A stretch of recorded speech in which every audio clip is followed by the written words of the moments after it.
Hey guys, welcome back to DelftStack.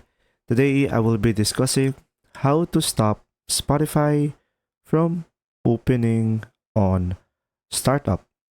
So guys, if you start your computer and somehow your Spotify automatically open up, first thing is you could just simply go ahead and go to the task menu down below, right click on it, and you will have an option task manager.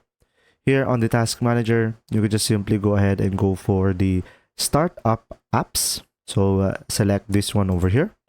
Now, of course, if you have your Spotify over here, as you can see, it is enabled. Make sure to right click on it and make sure to disable every Spotify so it will not start during the startup.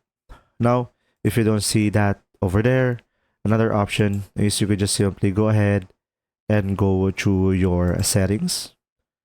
Now here on the settings, you could just simply go for the installed apps.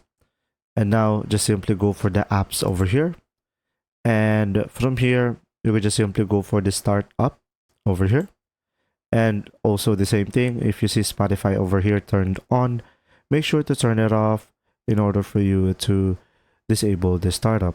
If you found this video helpful, please like and subscribe. And if you have any questions, just simply go ahead and comment down below, and we will do our best to answer them all. And see you in the next video.